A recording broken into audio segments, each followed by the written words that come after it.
Greetings and welcome to part 2 of blood vessels.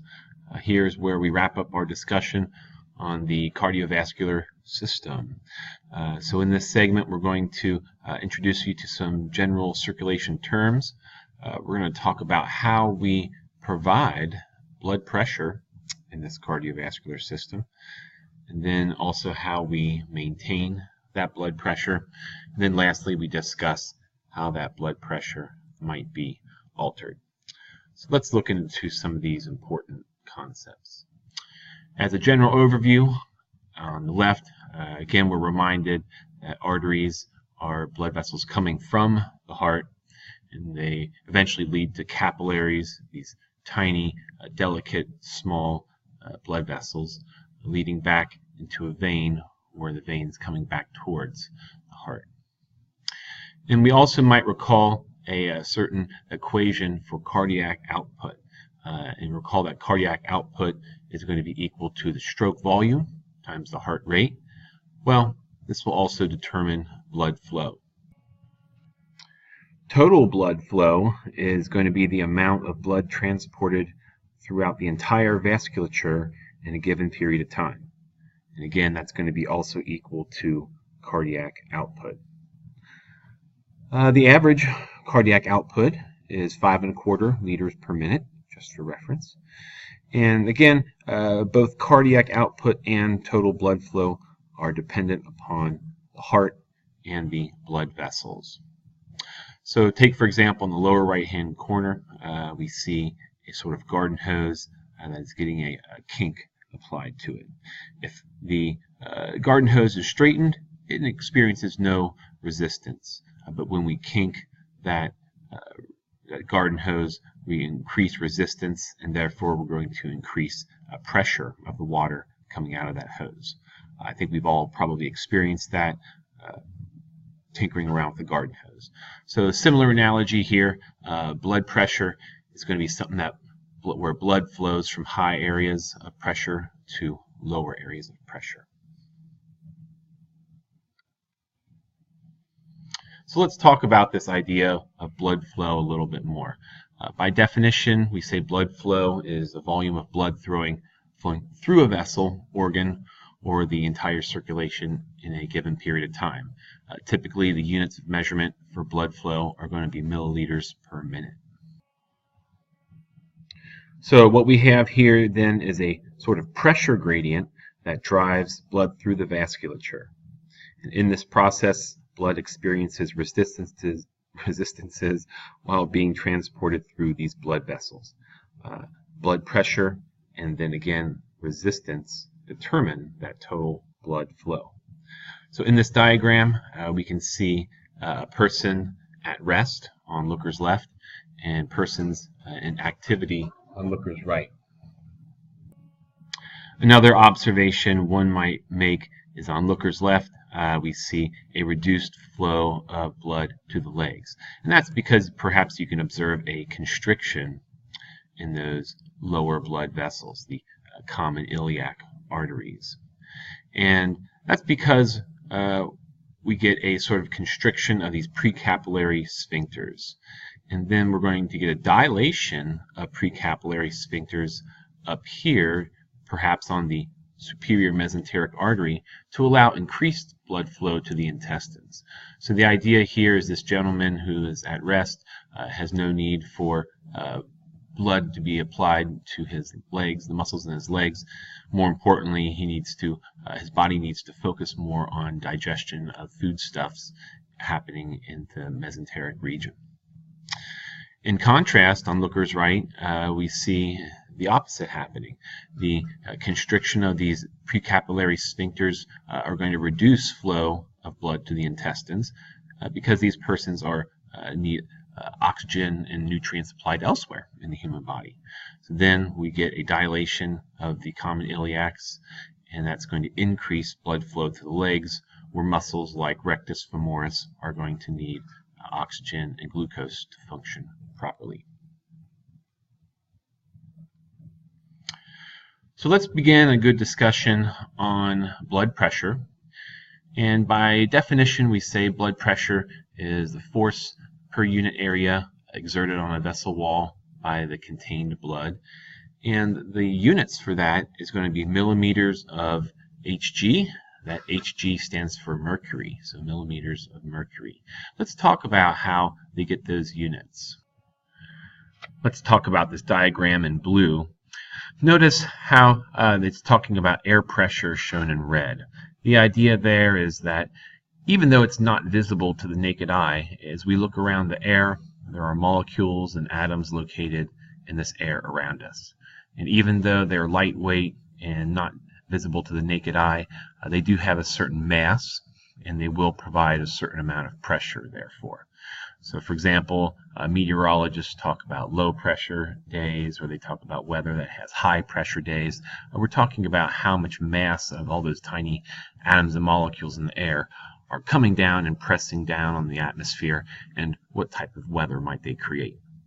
Well, in this diagram in blue, we see that air pressure is pushing down in a certain bowl, so to speak, of mercury, and that mercury is then being pushed up into a capillary tube, and then we can put units on the increments between A and B and sort of get a sort of measurement of atmospheric pressure. So now in looker's right, we see different pressures applied. So for example, at Everest, we have very low pressure. Why is that? There's not a whole lot of air molecules pressing down upon us at that sort of elevation, that high. And opposite of that is somewhere at sea level, where we have greater air pressure, and that's because there's a much more mass and much more volume of air molecules pressing down upon that precapillary tube of mercury. So the idea here is that the same concept applies to the walls of the artery. So in the diagram in the center, we see pressures being exerted upon the walls of the artery. And so let's look more now into that blood pressure, that sort of force applied to the arterial wall.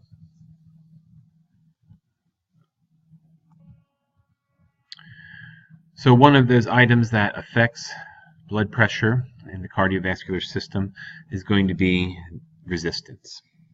And notice that this works in opposition of blood flow. So we might define resistance as the amount of friction blood experiences as it travels through these blood vessels. Keep in mind that we're talking about resistance in blood vessels rather than resistance in the heart.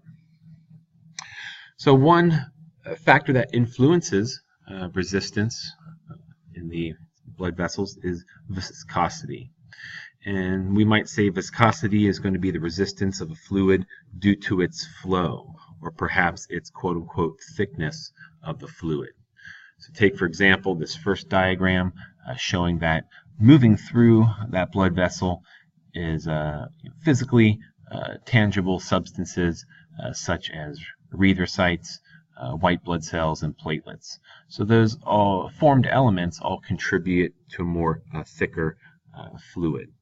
So blood is about 5 times more viscous than water due to the presence of these formed elements and also plasma proteins as well. So a lower viscosity is going to cause a lower resistance. A higher viscosity is going to cause higher resistance. Another factor that influences resistance is the vessel length. And an increasing vessel length, that is going to increase the resistance due to just more time that the blood has in contact with all the frictional surfaces. Even though that endothelia is smooth, that lines the interior of the blood vessel, there is a certain degree of friction involved. So therefore, decreasing vessel length is going to decrease resistance. And then a third factor that's going to influence resistance upon blood flow is going to be vessel diameter. Sometimes we refer to this as vessel radius.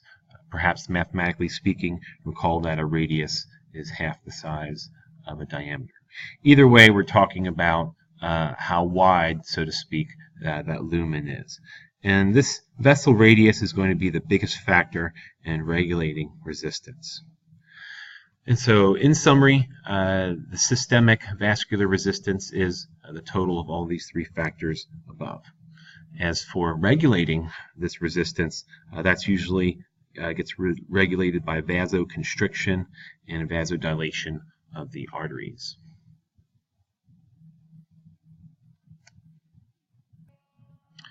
Let's go ahead and revisit the idea of blood flow, and we'll take a little bit of a mathematical approach to it. Before we do that, let's do a quick review.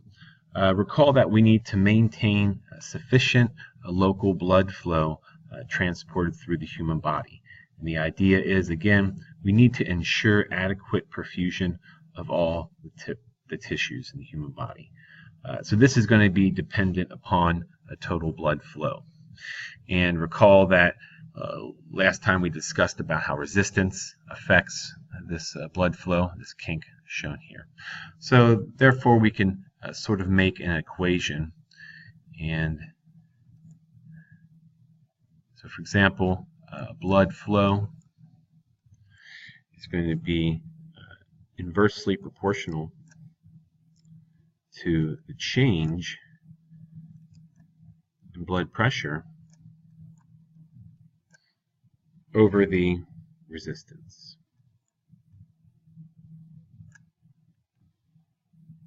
So in other words, we can measure blood flow as the amount of blood transport to that entire vasculature. And again, this also has a tie-in with cardiac output and total blood flow. Let's go look more in depth into how blood flow now is related to blood pressure. Let's start by familiarizing ourselves with the x and y axes of this graph. Notice on the x-axis of this graph we have a distance from the left ventricle. So for example, recall that coming right out of that left ventricle is a great blood vessel called the aorta. Then on the y-axis of this graph we have systemic blood pressure. Here are two terms, systolic pressure and diastolic pressure. Systolic pressure is going to be that first thrust of the ventricles, and then diastolic pressure is going to be that sort of lower pressure, that resting in recoil phase. So in blue on this diagram we get a sort of mean arterial pressure shown in blue in between that systolic and diastolic pressure. Notice, generally speaking, on this diagram that we see a sort of pressure gradient. So notice how the pressure starts high, and then by the time we hit the heart, the pressure is extremely low. So as long as this pressure gradient exists, blood will continue to flow. And again, on this diagram, notice how blood pressure does decrease as we get away from that left ventricle. We're going to talk about how when we hit this point here, where capillaries are returning their blood, then turning into venules and veins and large veins to the vena cava, we need certain sort of support to get that blood back to the heart. So here, let's visit some ideas about blood pressure. Let's start with, again, this idea of systolic pressure.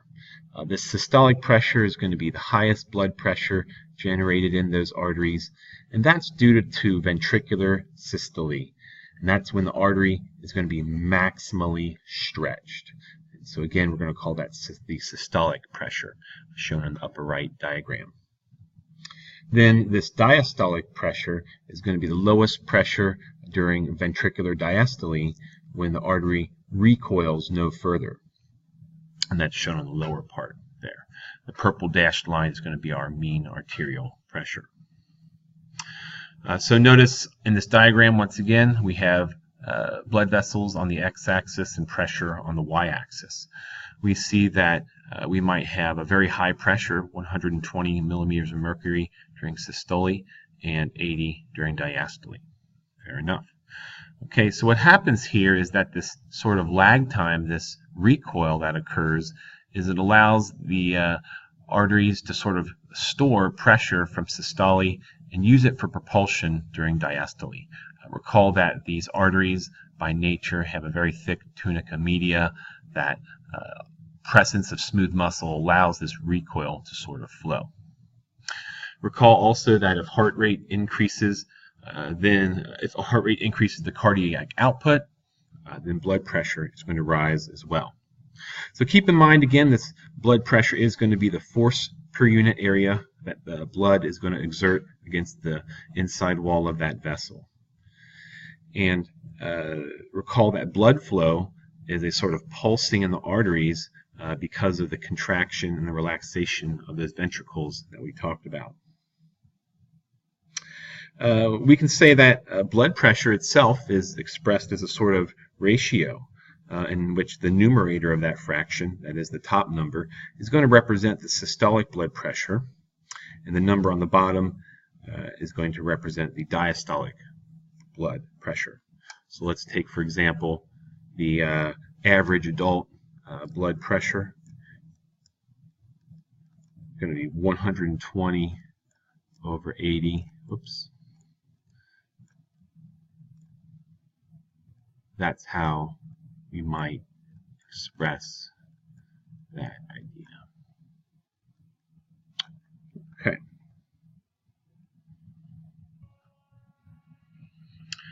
So it is noteworthy that also that volume affects this blood pressure as well. If there's a decrease in blood volume of over 10%, we're going to get a decrease in blood pressure. So therefore, the opposite might occur. If we are able to retain water, then we might increase our blood pressure. Here's an idea about this pulse pressure. This is still related to systemic blood pressure. Again, the pressure placed against those arterial walls in the systemic circuit. By definition, we say that pulse pressure is the difference between systolic and diastolic pressure. So for example, we could write it like this: pulse pressure equal to, call it systolic minus diastolic. So take, for example, our normal blood pressure we talked about on the last slide, 120 versus 80. 120 minus 80 results in 40 millimeters of mercury. And so this pulse pressure is going to provide information about the condition of these arteries. And that's because this pulse pressure can also be looked at as a sort of additional pressure placed on arteries when that heart is resting, when the heart is contracting, or the difference between systolic and diastolic pressures. So there's a couple different ways to look at it. This pulse pressure, therefore, is related to the elasticity and recoil of these arteries. And then in the lab class, we'll be measuring cuff blood pressures. We're going to be taking a mean arterial pressure using a blood cuff. And we're going to be looking and listening for these things called sounds carot cough. And that's going to be that recoil, that snapping of the arteries against the pressure of that blood cuff. Let's do a little bit of practice on calculating mean arterial pressure. Recall that mean arterial pressure is going to be a pressure that propels blood through tissues in the human body. So let's take, for example, our diastolic pressure, which earlier we said is going to be 80. We take that 80 to calculate mean arterial pressure. Pardon poor handwriting, using a mouse at this moment. We set an average pulse pressure of 40. So we do a little bit of mathematics. And that gives us a value of roughly 93.3 millimeters of mercury. So that falls within our agreeable range. mean arterial pressure values are going to range from 70 to 110 millimeters of mercury. That's going to indicate good perfusion of those tissues in the human body. But a mean arterial pressure lower than 60 millimeters of mercury may indicate insufficient blood flow. And then conversely, a very high MAP could indicate too much blood flow and the possibility of edema. Let's now turn our attention to the concept of pulse points. We might say that a pulse point can be found anywhere an artery might be compressed against the bone or a other solid structure. So notice in this diagram we're showing various major arteries that exist in the human body. They've cut away some of the smaller arteries because those would not be strong enough to provide a good pulse. So this pulse is a sort of a rhythmic throbbing of an arterial wall, and that throbbing occurs because blood is being pumped through it. And again, we're feeling that recoil of the left ventricle moving through that system. We might take a pulse as a measurement in our medical careers, and that's going to allow us to sort of indirectly determine heart rate. In addition to determining heart rate, we can also get an idea of perhaps the blood pressure and also see if blood flow might be lacking to a part of the body. In lab class, we're going to run through some of these pulse points and see if we can palpate them.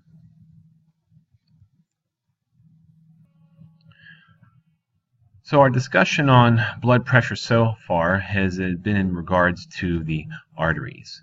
And so now here we are exiting the arteries. We're now entering a zone called the capillaries. And we can see from this graph that we have a dramatic decrease in pressure when we hit these capillaries.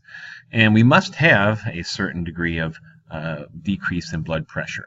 The reason is we could prevent bursting by decreasing that blood pressure. However, we still must have some degree of pressure enough to move fluid and move solutes through those tiny passageways in those capillaries.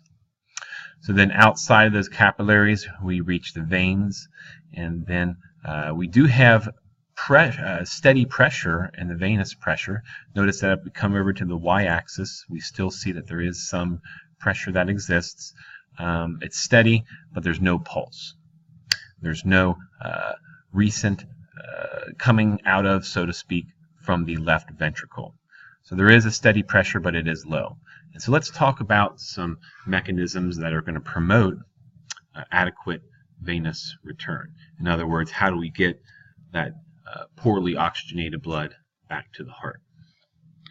And here we have three structures, so to speak: a respiratory pump, a muscular pump, and then also the effects of the sympathetic nervous system. So when we say venous return, we're talking about the movement of blood from the capillaries back to the heart via the veins. And again, these veins have no pulse pressure, but an average blood pressure of about 20 millimeters of mercury. So let's look at our venous return first being helped out by a respiratory pump. And that's going to assist with the movement of blood within the thoracic cavity.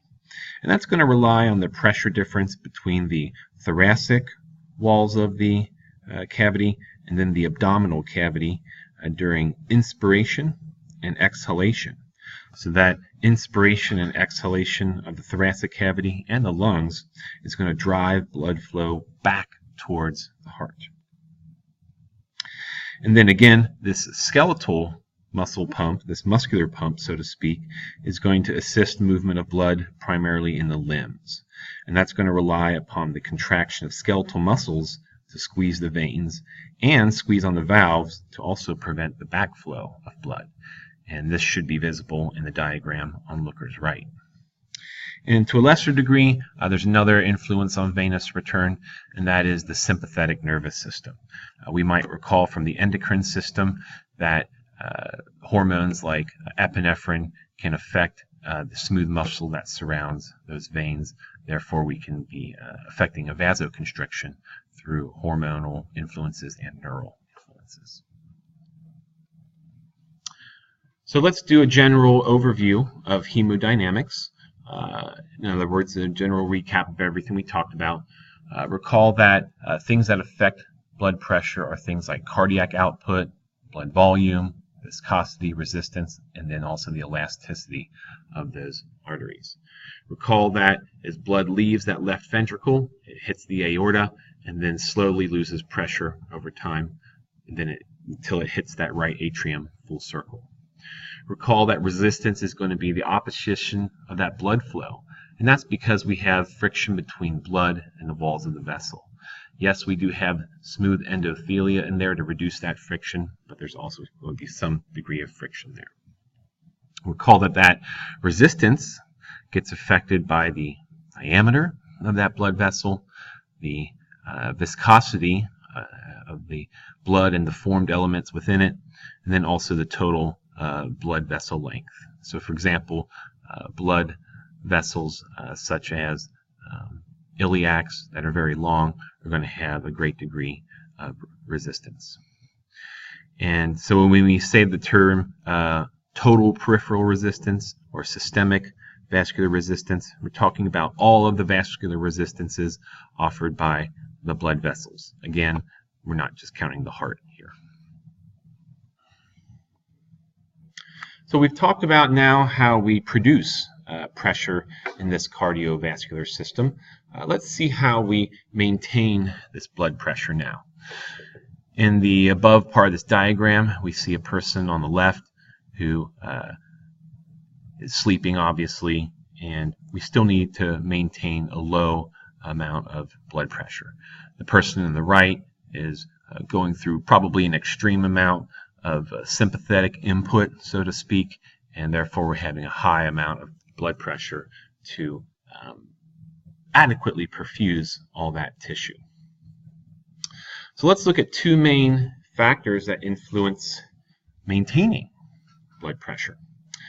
And one is going to be that venous return we just talked about, and then also neural controls, that is impulses from the nervous system, and then hormonal controls, that is things coming from the endocrine systems. And then these mechanisms can be short-term or long-term in their effects, such as short-term stressors and long-term stressors. Here is a nice schematic chart that shows the factors that increase blood pressure. We've actually talked about almost all of these items on the board. So notice that on the lower part, these are all leaning towards a mean arterial pressure. And recall that that's influenced by cardiac output, but also the resistance in those vascular blood vessels. A few minutes ago, we talked about how that resistance is affected by viscosity, total length, and the radius of those blood vessels. And to a lesser degree, those items can be influenced by smaller factors.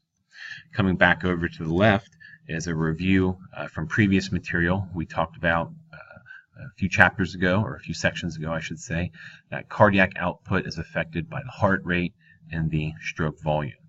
And in that discussion, we talked about how other smaller factors influence that stroke volume and heart rate. So things such as the blood volume, the skeletal muscle pump, and respiratory pump we talked about, those all influence the increased venous return. When we're talking about parasympathetic impulses and sympathetic impulses, we're talking about that neural and that hormonal input. So generally, an increase in cardiac output is going to increase the blood pressure gradient, and that is therefore going to increase this blood flow. And then the opposite occurs, a decrease in cardiac output decreases the blood pressure gradient and therefore decreases blood flow. Let's take a look now at how we maintain blood pressure through the short-term mechanisms. And that's going to be done in terms of the nervous system. And a few minutes later, we'll talk about how the long-term mechanisms are influenced by the endocrine system. In this diagram, we see the cerebral cortex of the human brain, and we also see a midbrain region to that brain. So we're focusing on that brain stem region. In other words, starting up at midbrain, medulla oblongata, and pons, structurally speaking. So we have a sort of cardiovascular system. And so this cardiovascular system, or this also called the cardiovascular center, I should say, has two distinct groups of autonomic nuclei. Those are going to be in the medulla oblongata, and those are going to help regulate blood pressure. Those are going to be called the cardiac center and also the vasomotor center. And again, together we call these the cardiovascular center. The cardiac center houses two regulatory nuclei. That's going to be the cardioacceleratory center and then the cardioinhibitory center. Increased sympathetic motor output from the cardioacceleratory center is going to increase the heart rate, and it's also going to increase the force of contraction. And by increasing heart rate and increasing force of contraction, we then get an increase in cardiac output. In contrast, increased parasympathetic motor output from the cardioinhibitory center is going to decrease that heart rate, and therefore that's going to lead to a decrease in cardiac output. It's noteworthy that we also have input from blood vessels, blood vessels are getting affected by this as well. So for sympathetic stimulation, again, sympathetic referring to a sort of fight or flight response, so to speak. And that's going to be dependent upon receptors in the vessel walls. And we'll talk about those in a short few. So sympathetic stimulation of that vasomotor center is going to increase the peripheral resistance, and then we're going to get a larger circulating blood volume and a better redistribution of blood flow. So let's look at how we might get input to this cardiovascular center. We're going to be getting input from higher brain regions, from things like proprioceptors and also baroreceptors and chemoreceptors. Let's take a closer look at these. So when we say higher brain centers, we're talking about the cerebral cortex located in the cerebrum.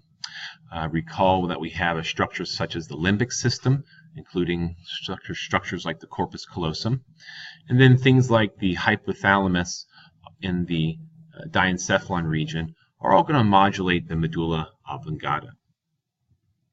And then we have proprioceptors. Those are going to receive input during physical activity. So we're getting sensory input from the joints are coming into this region.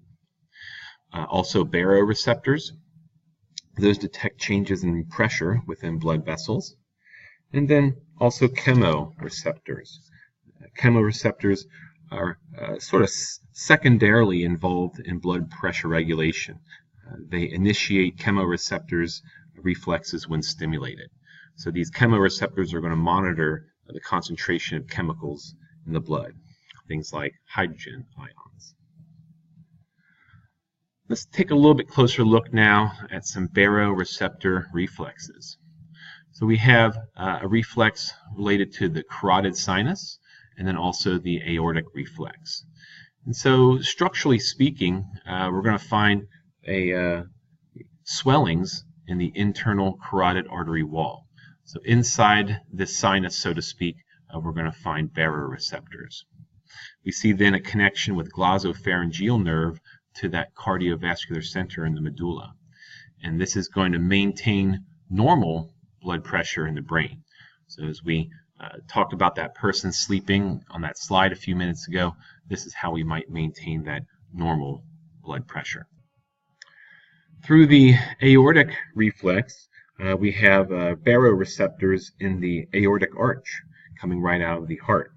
Those are going to be located in the tunica externa of the aortic arch, and those are going to transmit nerve signals to that cardiovascular center through cranial nerve 10. You might remember that's going to be vagus nerve. this is going to maintain a general systemic blood pressure. And so these things have a sort of feedback mechanism that work between them. So let's see. We think about if blood pressure decreases, then these baroreceptors are going to decrease their firing rate. And that's going to cause the cardioacceleratory center to increase sympathetic stimulation of the heart. The cardioinhibitory center is then going to decrease parasympathetic stimulation to the heart. And then the vasomotor center is going to increase sympathetic stimulation of the blood vessels. This is a nice diagram that shows that homeostatic balance, that feedback mechanism that we just discussed. Again, we're looking for homeostasis in terms of blood pressure in a normal range, and those are mitigated by baroreceptors. Here's a good review of things that we've discussed so far in innervation of the heart.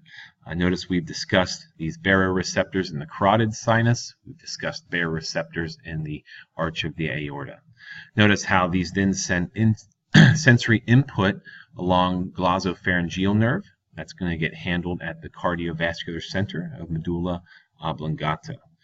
Recall that we can, in contrast of sympathetic stimulation speeding up the heart, we can slow it down with parasympathetic stimulation.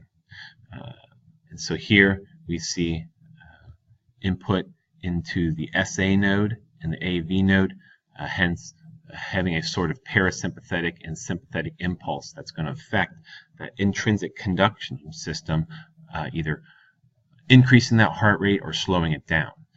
Recall that the SA node by itself will automatically set a pace, but it is up to external neural input that's going to affect whether that pace is sped up or that natural pace is slowed down. Let's turn our attention towards a homeostatic imbalance of blood pressure, and that's going to be syncope. Syncope is also referred to as fainting, a fainting spell. And this is a rather benign homeostatic imbalance. In other words, it's rather non-traumatic. In terms of a natural anatomy and physiology sort of a situation, we might call it a vasovagal syncope or vasovagal response. And this could be experienced by average healthy individuals. They can be recurrent, and often they take place during periods of emotional stress. This could also be due to cerebral ischemia. That means lack of blood flow to the brain. We have other causes for syncope, vasodepressor syncope. That's going to be sudden emotional stress. That's the one we're typically aware of. And when we say vaso, we're talking about the blood vessels. And that's where, due to this shock, so to speak, the blood vessels are stunned, so to speak, and there's not adequate oxygen to perfuse the tissues in the brain. We might also get a situational syncope. That's going to be pressure stress of coughing, defecation, or urination. And then drug-induced syncope. Things like diuretics or other drugs will possibly have a side effect of inducing this fainting spell. And then lastly, orthostatic hypotension. Again, this is a normal, healthy individual situation. Some taller persons have a little bit more difficult time to get blood to, shall we say, fight against the force of gravity to get to those higher elevation portions of a tall person's body. So long story short, what we're saying is when we stand up, we might decrease the blood pressure in the brain. That might cause a fainting spell to occur. Let's come back to our course material and talk about, again, how do we maintain this blood pressure created. And in terms of short-term mechanisms, we have hormonal input. And hormones such as angiotensin II, epinephrine, ADH, ANP, and cortisol, these all have a short-term influence on maintaining blood pressure. Something all of these hormones have in common is the general region they're stemming from.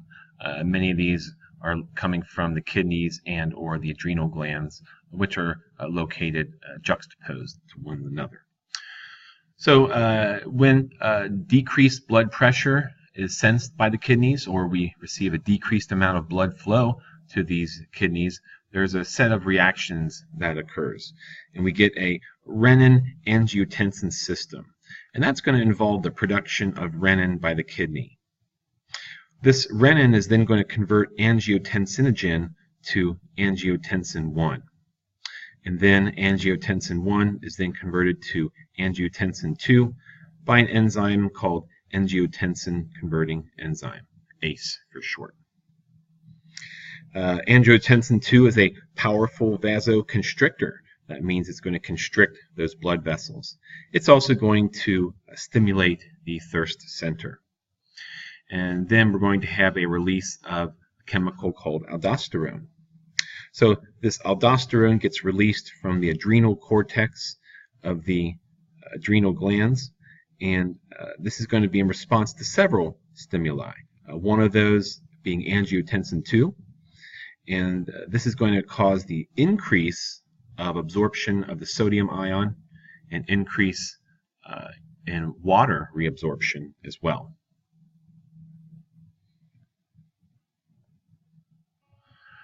Another hormone that can have a maintaining effect of blood pressure on the cardiovascular system is going to be epinephrine and its cousin, so to speak, norepinephrine.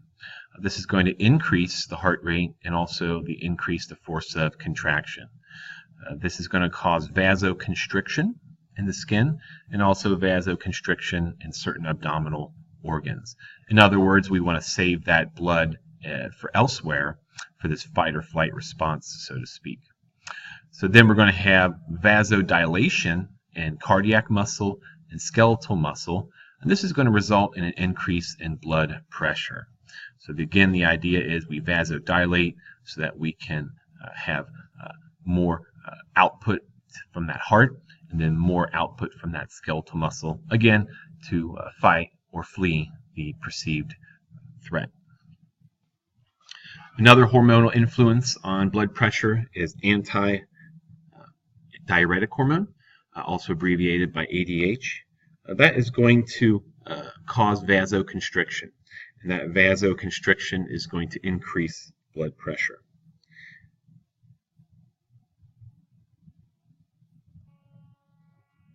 So the result of ADH is it's going to increase absorption of water in the kidney. It's going to stimulate the thirst center. And in extreme concentrations, that's when it's going to cause or increase that vasoconstriction. Another hormone is atrial natriuretic peptide. Thank goodness it's abbreviated by ANP. That's going to cause a decrease in blood pressure. ANP is released from the atrium of the heart in response to an increase in the stretch of those atrial walls. This is going to cause vasodilation and this loss of salt and water, and that's going to be lost in the form of urine. And then lastly, another hormone that has an effect on maintaining blood pressure is cortisol. That's going to increase blood volume, and with an increase in blood volume, we have an increase in blood pressure. So together, these are all going to lead to homeostasis, homeostatic mechanisms to sort of control and maintain a normal blood pressure on the human body. Let's turn our attention to now a homeostatic imbalance, and that is shock. We might define shock as an inadequate cardiac output, and that's going to result in a failure of that cardiovascular system. And then if that cardiovascular system fails, then we are unable to deliver adequate amounts of oxygen and nutrients that those tissues in the human body need. We have 4 different types of shock in the human body. These 4 types of shock, we have a hypovolumetric shock, a cardiogenic shock, vascular shock, and obstructive shock. When we say hypovolumetric, we're talking about hypo being a lesser amount of. So we have a lesser amount of volume in the systemic circuit. That's going to cause a shock on the tissues in the human body. Cardiogenic shock, we're talking about something originating from the heart, a failure of the heart to provide adequate perfusion. Vascular shock is sometimes also called circulatory shock, and that can result from inadequate venous return. And then lastly, obstructed shock, it's where we might have an obstructed vein. There might be damage or a blockage in there that causes a poor return of that tissue. Here's where sometimes we have mechanisms to compensate for shock. Homeostatic balance correctors such as renin, the angiotensin and aldosterone system. You recall in the last slide we talked about antidiuretic hormone perhaps might mitigate the effects of shock, and then also activation of the sympathetic nervous system with that increased cardiac output might possibly put that body back into action and get the human body out of that homeostatic imbalance. And now we're still talking about maintaining blood pressure, and we're now turning our attention to long-term mechanisms that maintain blood pressure. Renal regulation. So when we say renal, we're talking about the kidneys. And kidneys are going to alter blood volume primarily. And kidneys are going to alter blood volume through two mechanisms, a direct mechanism and then an indirect mechanism. Let's first take a look at this direct mechanism. Notice here we get arterial pressure that gets detected by that kidney, leading to filtration, leading to an increase in blood volume. So more filtration, more blood processed, leads to more volume, leads to increase in arterial pressure. On the right side, we go through an indirect renal mechanism, the hormonal mechanism. So recall earlier we talked about baroreceptors being present in aortic and carotid bodies. That is going to send a sympathetic neural impulse. That sympathetic stimulation is going to be picked up by the kidneys. And as you recall earlier, we get the release of renin. As we recall earlier, renin then releases angiotensin II. And angiotensin II has multiple effects on the human body. One of those end results is vasoconstriction, and one end result is blood volume increase. And then so this decrease in vasoconstriction and this increase in blood volume is going to lead towards an increase in arterial pressure. Again, think about the garden hose analogy. Sort of vasoconstriction, we pinch off the garden hose. Blood volume, we're having more water come out of the spigot, so to speak. So again, the human body is always trying to maintain a homeostatic balance, whether in short term or long term. So with maintaining blood pressure under our belts, the last thing we talk about is altering that blood pressure. How might that blood pressure be altered, and again relating to possible homeostatic imbalances? We talk about four types on this slide. Hypotension, or low blood pressure. This prefix hypo meaning lower. This is going to be defined as a systolic pressure below 100 millimeters of mercury. This could be a normal situation where a person has the onset of age. They might have poor nutrition or problems with the endocrine system. Symptoms of hypotension include fatigue, dizziness, and fainting. A more common blood pressure alteration is going to be hypertension, or persistently high blood pressure. And we define this as systolic pressure 140 milliliters of mercury or greater, and then diastolic blood pressure of 90 millimeters of mercury or greater.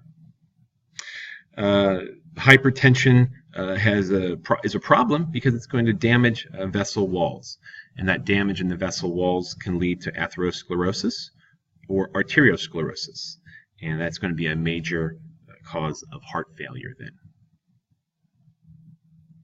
A third way we might alterate blood pressure is primary hypertension, and this is again a rather benign or normal state of hypertension.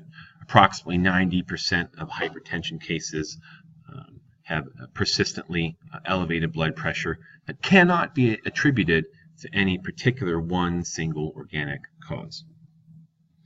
And then secondary hypertension, this is not as common. This is the remaining 5 to 10% of cases.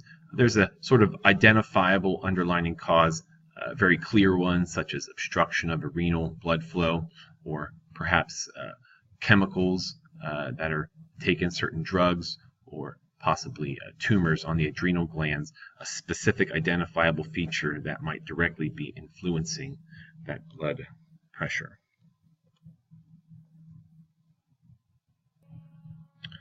So hypertension or high blood pressure can cause considerable damage to delicate blood vessels like those in the heart, brain, or kidneys.